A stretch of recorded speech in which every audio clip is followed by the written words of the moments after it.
Hello, world. I am Alfred Adler coming to you live from Vienna. Today, I want to give you like a brief background of who I am and my approach, and hopefully, you will agree with a lot of the concepts that I have came up with and enjoy. So, a little bit about myself. I grew up in Vienna in a family of 6 boys and 2 girls. So, we had a house full.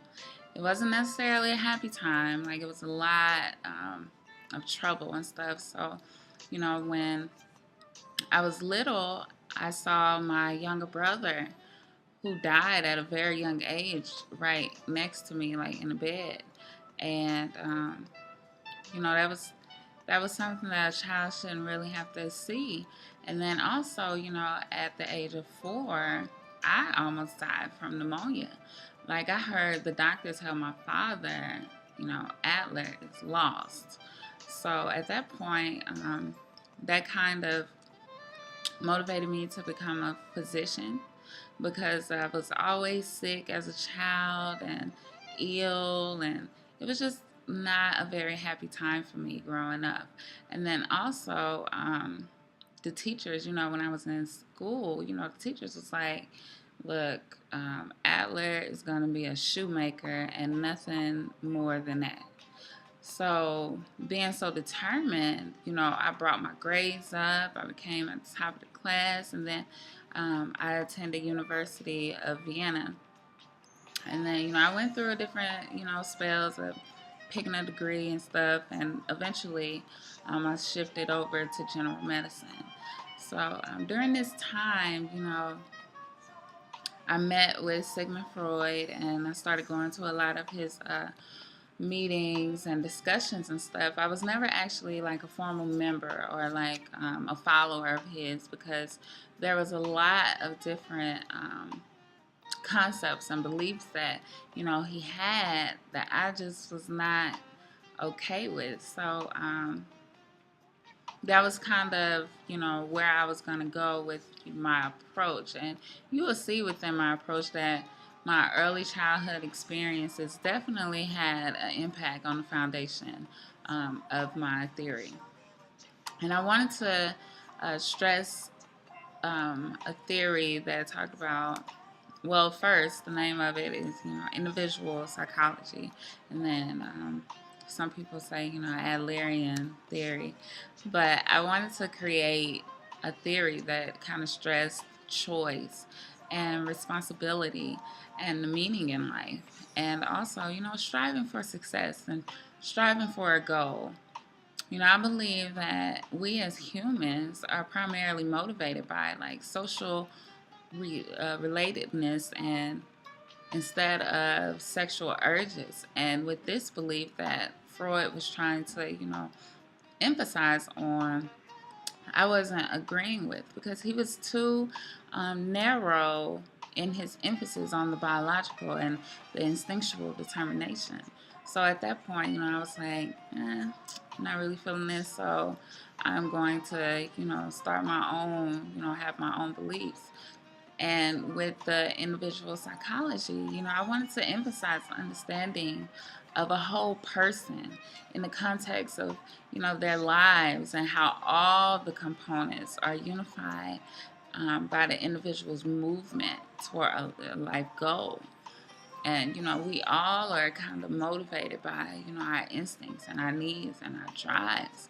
And this is also like something that's important with with social interests because I feel like the shaping of instinctual expression in terms of like a person's attitude towards the environment suggests that the underlying instincts and needs are the innate, characteristics of my concept social interest. Because I believe that social interest is a representation of like the transcendence of self and the absence of like self-centeredness, and also it also has to be like evoked and developed. Like I feel as though mentally healthy individuals, feel at home in this world, as the advantages and like disadvantages that we have to go through life, we act as a true fellow man. And that's why I felt like social interest was, extremely important.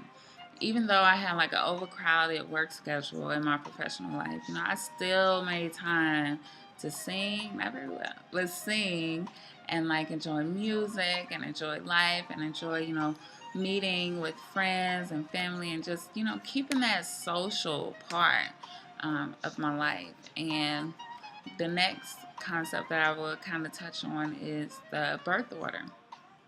Because a lot of people often wonder, like, why, children in the same environment and in the same family, grow up to view life so differently.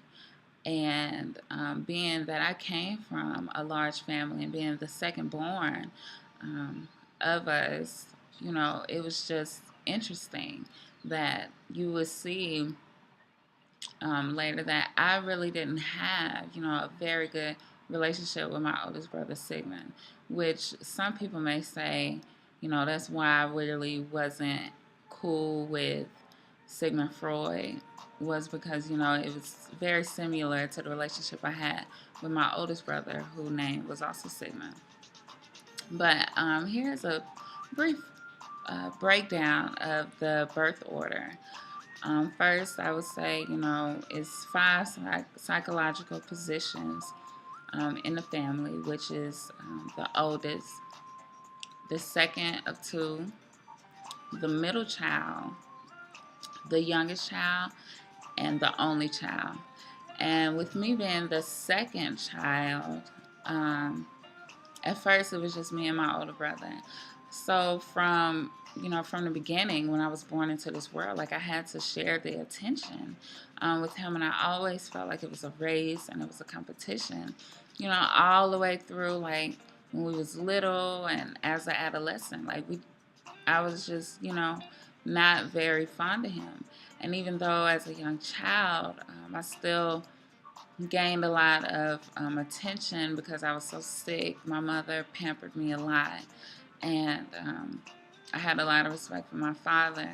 But at the same time, I felt like, it was always a race. It was always a competition, and and that what kind of made me so determined to, stay at the top of, my class, and then, showing people that I wasn't just going to be a shoemaker. And so I felt like I had to prove myself a lot during, my childhood and stuff.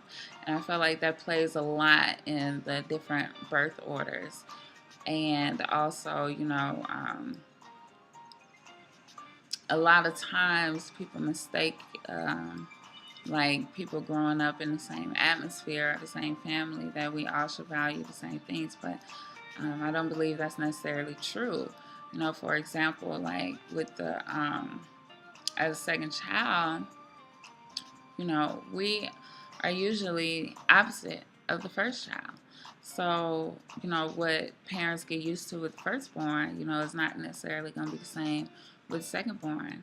And then also, with the middle child, sometimes they often feel like it's unfair, or they feel like they was cheated, but then there are times where the middle child can become like the peacemaker, and then they hold a lot of families together. And of course, in families, the youngest child is always the baby of the family, and they get pampered a lot.